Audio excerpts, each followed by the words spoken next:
Good morning, dearest brothers and sisters. It is midweek Wednesday morning, and it's actually a pretty beautiful morning. We're supposed to get windy and rainy in the afternoon, but again, we need it, so I'm thankful for that. So I did make a video yesterday and deleted it. So I apologize if you didn't get to see it, or it doesn't matter, or whatever the case may be, but I deleted it because it felt forced to me, you guys. It felt, I did it for the wrong reasons. That's the easiest way to explain it. I did it because I felt like I had to. I didn't really have anything pressing on my spirit. And that's usually how I wake up, always usually with, the Holy Spirit, the Father putting something on me every morning when I wake up, to where I'm just getting excited, I'm getting ready for work, I'm putting my clothes on, brushing my teeth, and I can't wait to share. But yesterday I didn't have that feeling, but I felt it in my pride that I had to do one for the sake of the platform, and that's the worst reason why you could ever try to spread a message, you guys. And I knew after I did it, I felt it right away. And I'm going to explain to you how amazing the Father is too. But I felt it in my spirit right away. There was just something off about it. I didn't enjoy it. And then all of a sudden, I started, praying and reading the Word. And every single verse I read after that was pointing me to the fact that what I was thinking about, and what the Father was putting on me about the message and about it being forced, was exactly how I felt about it. So I had the Father put it on me to get rid of it. If I wasn't happy with it and it wasn't a message that was out of pure intent, you guys, pure of heart, then it's not the right message. And it all falls back on teaching, guys. When we're trying to share any kind of information, and I guarantee every single one of you have one person in your life right now that tips, dangles their toes in the water of wanting to know more about our Father. Everybody's got one. That's just how it works. Whether you really truly realize it or not, you've got one. You got one that's curious. Always loved the concept and the idea of knowing that there was something else out there. Always felt it in their spirit and knew that there was something out there. But just, if you think about this, guys, we've been so indoctrinated and brainwashed our whole entire lives. And if we come from generational sin, so where your parents, your grandparents, your great-grandparents, if they were all indoctrinated into the same lie and didn't have an opportunity to see the truth, then you're going to be fed the same lie. And eventually, over time, you guys, when you get good at lying, which I used to be amazing at, you eventually convince yourself of the lie, not knowing that for it to even be a lie, you guys. So therefore, you're actually 99.9% of the time spreading what you feel is truth, and with that conviction of thinking and feeling that it's truth, therefore it's coming across convincingly as the truth. So that's the thing, and we've all heard that saying: you tell a lie enough times, it turns into the truth, you guys. That's the point of this slow, long, painful programming that our enemy has put us through for thousands of years, you guys. This isn't something that just popped up in the last 10, 20 years. It's not like this plan's been put in motion, back in the 1970s. This plan has started since he got the boot out of heaven, you guys. It's started. And I've seen several preachers explain it and help me understand it. It was, if you think about it, our enemy has read our holy book so many times that he probably knows it word for word, inside and out, but it doesn't matter because he can't read it. It is gibberish to him. It is the same equivalent of when you first picked it up and you started reading it and you started seeing all that genealogy of just where it would just say the name after the name after the name after the name, and you're looking at it going, I don't get it. not realizing that it's trying to show you a timeline, guys. It's explaining how long our Earth's been around for. And then when you finally are reborn and have those new eyes to understand that every single word in that book has purpose, and when you it's not even knowing that, it's the utmost having faith in knowing that to be 100% true. Boom! All of a sudden you see that book with brand new eyes, and it is the most, I have the feeling right now, the most amazing feeling when you finally start reading it for the first time. So although our enemy and his cohorts can read the book, they can't read the book.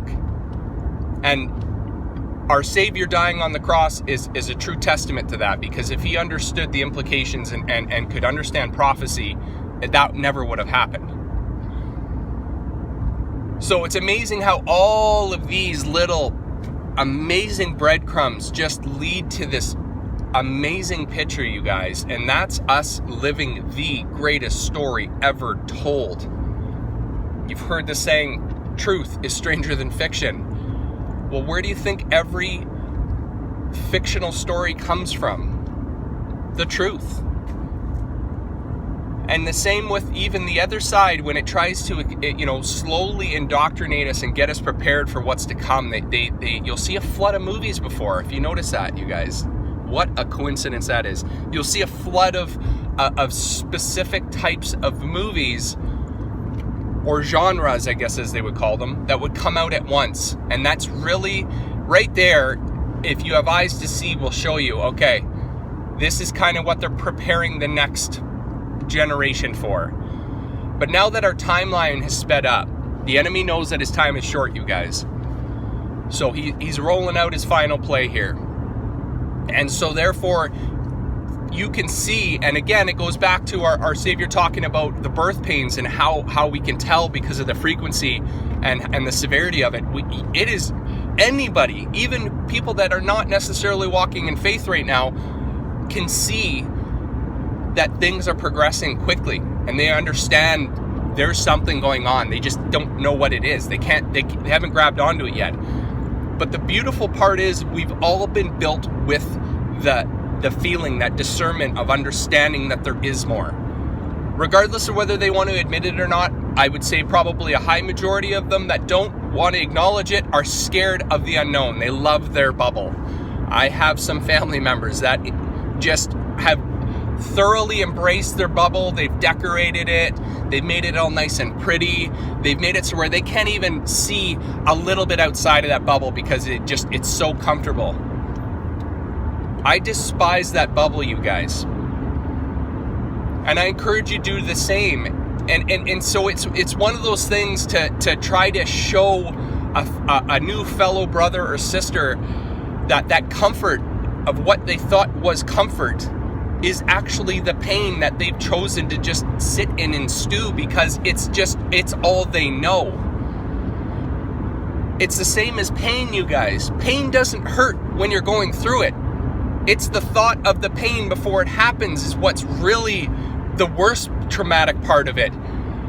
If you notice any time that somebody didn't want to do something because they're worried it was going to hurt, and then they did it and all of a sudden it wasn't, oh, that wasn't that bad. Perfect example is when a child pulls a tooth out when it's loose. They're so worried, they're so upset, and then it comes out and it was no big deal at all.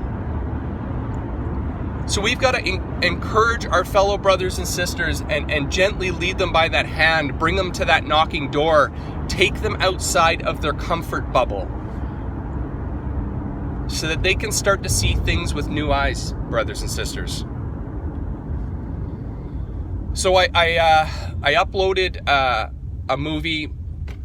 It's a prophecy movie, and it is so well done. So all the credit to School for Prophets. I really enjoy listening to him speak. It's one of those things. You know what? We everybody has their different variations of little things that they've been shown or they believe in. And ultimately, in the end, as long as the doctrine is sound, you guys, as long as we're not so far off that it's a detriment. We have to have patience with one another, because at the end of the day, I don't know it all, you don't know it all, we don't know it all, and that's with purpose. That's so that we are forced to speak to one another, you guys. We're forced to actually want to learn little things from one another, and our Father has put that on all of our spirits so that we have to communicate with each other. So I encourage you, if you got an opportunity, watch it. It's awesome. It explains the Daniel prophecy, and it's a very good introductory study for new beginners. Somebody that wants to understand a little bit about Bible prophecy. It explains the dream, Daniel's dream about the statue, and you'll have a lot of, including myself, when you first start reading the Bible and you're seeing them like all these crazy beasts, and it had feet of bronze and a head of a, and then when you finally understand, well, how would that prophet been able to explain what they were seeing in that dream if they didn't know what a helicopter or a tank was, you guys, or a skyscraper, or anything from the future? They wouldn't know what it is. And it's amazing that our Father could have very easily have told them, okay, this is what it is, so explain it right down, that's what it is. He didn't do that, you guys. He let our brother write it down the way that he could explain it, because that was part of it, guys. That was part, so that you knew when you actually read it and understood it and saw it for what it truly was. At that point there, it was our Father explaining to you, you're on the right path because you're starting to read the book the way that you're supposed to read it. And so therefore, it shows you how perfect and amazing our beautiful Father is, you guys. How every little second, moment, piece of everything is all interconnected with purpose, with rhyme and reason, to paint that picture for all of us all at the same time. Wrap your brains around that, you guys. I give praise to our Father right now, you guys. He's so perfect. And it's awesome.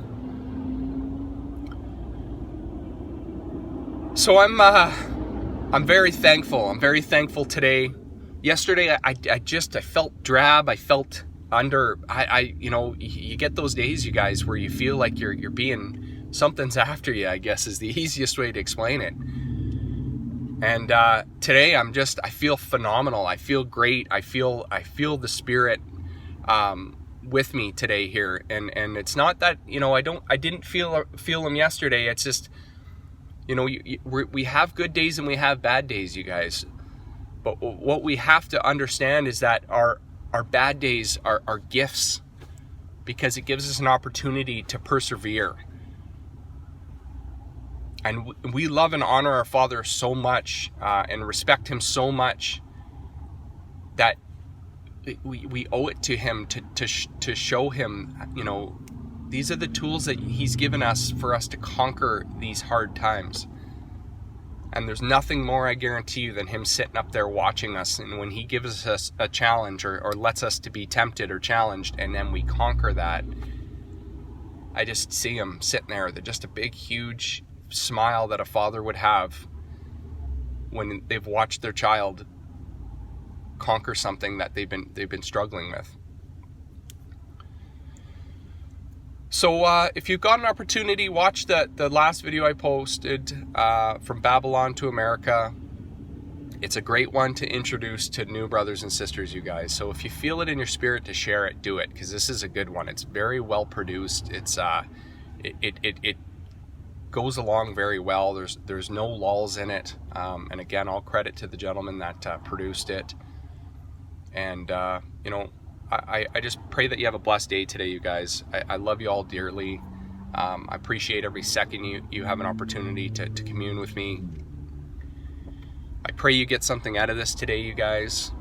I pray that you have the eyes of discernment, ears to hear, guys, heart of flesh, and Father willing, I will do another one when he puts it on me. Take care. I love you. Bye.